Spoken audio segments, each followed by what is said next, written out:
नमस्कार, आप देख रहे हैं द डिजिटल रिपोर्टर। मैं हूं आपके साथ अर्जुन खजूरिया। इस वक्त की आपको बड़ी खबर बता दें, कर्नाटक सरकार को एक बड़ा झटका लगा है। जी हां, दरअसल बेंगलुरु भगदड़ जो मामला हुआ था, उस भगदड़ मामले में सस्पेंड जो सीनियर आईपीएस ऑफिसर थे उनको अब सीएटी की तरफ से बहाल कर दिया गया है। जी हां, और कहीं ना कहीं कर्नाटक की जो कांग्रेस सरकार है उस पर यह एक बहुत बड़ा तमाचा जो है वो सीएटी की तरफ से लगाया गया है। दरअसल आपको बता दें, ट्रिब्यूनल ने कहा है कि पुलिस के पास कोई अलादीन का चिराग नहीं है जो उंगली रगड़ करके भीड़ को काबू कर ले। आप सब जानते हैं कि इस बार का जो आईपीएल हुआ, पहली बार जो है आईपीएल के इतिहास में रॉयल चैलेंजर्स बेंगलुरु आरसीबी की टीम को जीत प्राप्त हुई। तुरंत ही जीत के अगले दिन विक्ट्री परेड निकालने का फैसला जो है वो लिया गया, लेकिन बार बार पुलिस ने मना किया था, मत निकालिए, अभी हमें सिक्योरिटी अरेंजमेंट्स करने होंगे, बैरिकेडिंग करनी होगी। एक भी पुलिस की नहीं सुनी गई। उसके बाद क्या हुआ, लाखों की संख्या में लोग आए, भीड़ मैनेज नहीं हो पाई और भगदड़ मच गई और 11 लोगों की उसमें जान चली गई। उसके बाद क्या हुआ, जब जांच शुरू हुई, तमाम चीजें हुई, जिस पुलिस ने मना किया था कि मत कीजिए यहां पर इतना बड़ा आयोजन इतनी जल्दी, उसी पुलिस पर जो है दबाव बनाया गया। उन्हीं पुलिस के ऑफिसर्स को जो है सस्पेंड किया गया और कहा गया देखिए हम तो अपना काम कर रहे हैं। पुलिस ने ही मना किया और उल्टा पुलिस को ही यहां पर निशाना बनाया गया था। लेकिन अब बता दें, सीएटी ने राहत देने का काम यहां पर किया है पुलिस को। दरअसल सेंट्रल एडमिनिस्ट्रेटिव ट्रिब्यूनल जो है उनकी तरफ से सस्पेंड आईपीएस विकास कुमार को जो है बहाल कर दिया गया है। सीएटी ट्रिब्यूनल ने कहा है कि हादसे के लिए आरसीबी यानी कि रॉयल चैलेंजर्स बेंगलुरु ही जिम्मेदार है। इतना ही नहीं, सीएटी ने यह भी कहा कि पुलिस कोई भगवान या फिर कोई जादूगर नहीं है। पुलिस को व्यवस्था करने के लिए उतना समय ही नहीं मिला, जो पर्याप्त समय पुलिस ने मांगा था वो समय तो मुहैया करवाया नहीं गया, तो उससे भारी भीड़ को नियंत्रण करने की उम्मीद पुलिस से नहीं की जा सकती। क्योंकि अगर पुलिस ने कहा कि 3 से 4 दिन बाद कीजिए, तो आप कैसे उम्मीद कर लेंगे जब बार बार पुलिस मना कर रही है कि अभी मत कीजिए, सैटरडे या संडे का वेट कीजिए, और आपने तुरंत ही जीत के अगले दिन आपने खुद जबरदस्ती करते हुए यहां पर ये जीत का जश्न मनाने का फैसला लिया, तो फिर उसमें पुलिस जिम्मेदार कहां से हो गई? जितनी पुलिस उनके पास अवेलेबल थी उन्होंने प्रयास किया कि वहां पर रोका जाए, भीड़ को नियंत्रण किया जाए, लेकिन चीजें आउट ऑफ कंट्रोल गई। हाल ही में अगर हम एग्जाम्पल ले लें, जगन्नाथपुरी की अगर हम एग्जाम्पल लें, हर साल रथ यात्रा निकलती है। जगन्नाथपुरी की एग्जाम्पल मैं इसलिए ले रहा हूं, अभी हाल ही में हुआ है और उसके तमाम वीडियोस भी शॉर्ट्स रील सोशल मीडिया पर वायरल हो रहे हैं। वहां पर 1-2 लाख नहीं बल्कि इससे 5 गुना, 7 गुना, 8 गुना ज्यादा लोग आते हैं। 10-10 लाख से ज्यादा संख्या एक समय भीड़ की जो है वहां पर रहती है। लेकिन कभी भी ऐसे कि भगदड़ मच गई, लोगों को जान से हाथ गंवाना पड़ा, ऐसी कोई न्यूज नहीं आती, क्योंकि पहले से तैयारी होती है, प्री प्लानिंग होती है, सब लोग लगते हैं, पुलिस लगता है, एडमिनिस्ट्रेशन लगता है, तमाम एनजीओज लगते हैं, संगठन लगते हैं, और इतना बड़ा आयोजन रथ यात्रा का हो पाता है, हर साल होता है। लेकिन यहां पर आप देखिए, यहां पर तो उससे काफी कम भीड़ थी, लेकिन नियंत्रण नहीं हो पाई क्योंकि तैयारी नहीं थी, तैयारी का समय नहीं मिला था। और वही चीज सेंट्रल एडमिनिस्ट्रेटिव ट्रिब्यूनल ने भी यहां पर कहने का प्रयास किया है।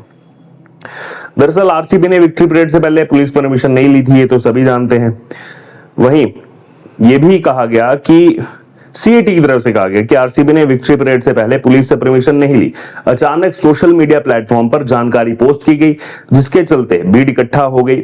कई लाख लोग जो है वो भीड़ इकट्ठा होने के लिए फ्रेंचाइजी ही जिम्मेदार है।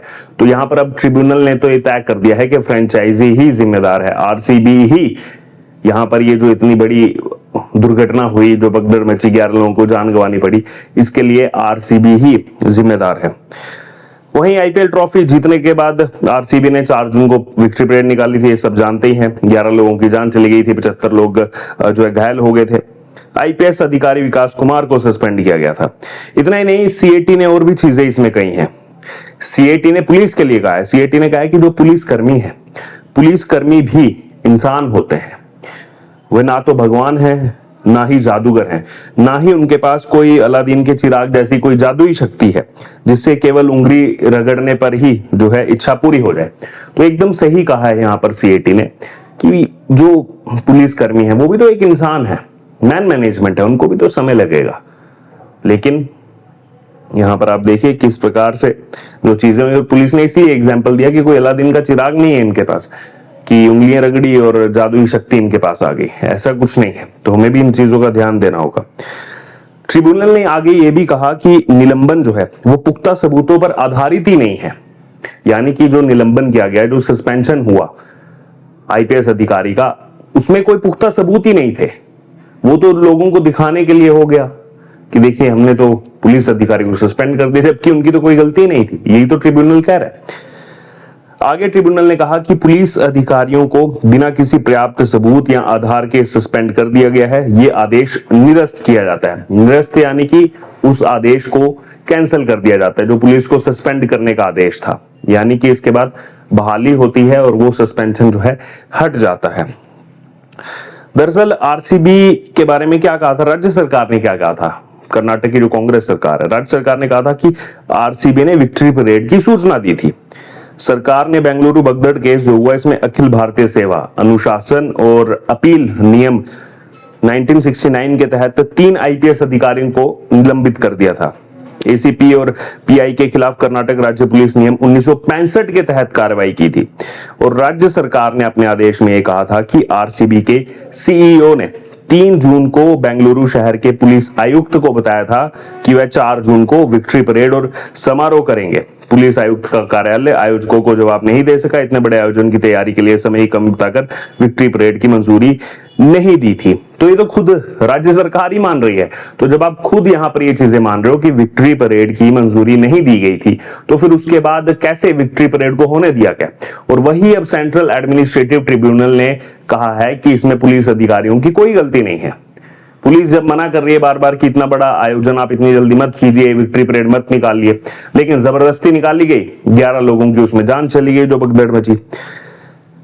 दरअसल आईपीएस जो अधिकारी हैं उन्होंने 5 जून को ही जब निलंबन हुआ, निलंबन के तुरंत बाद अपने सस्पेंशन को चुनौती दी थी।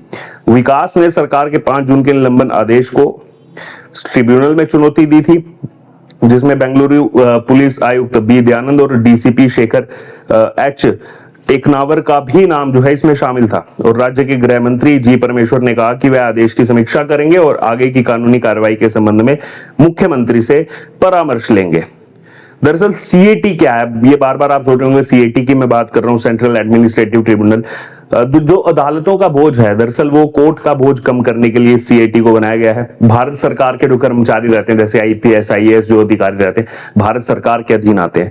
इनसे जुड़े जो भी सेवा विवाद हैं, इनको हल करने के लिए यहाँ पर बनाया गया है, जिसका मकसद जो है इसका सीएटी का सरकारी कर्मचारियों के विवादों को तेज, कुशल और विशेषज्ञ तरीके से सुलझाना है, जिससे अदालतों पर जो बोझ इस समय चल रहा है इतना ज्यादा, वो बोझ कम हो।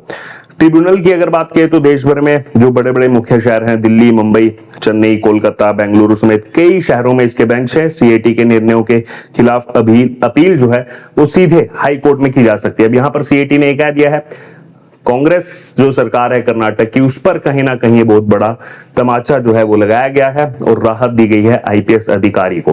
क्या कहना है आपका इस पर, सीएटी के इस डिसीजन पर? आप जरूर हमारे साथ जो है कमेंट बॉक्स में शेयर करें। बने रहे तमाम अपडेट्स के लिए द डिजिटल रिपोर्टर के साथ। धन्यवाद।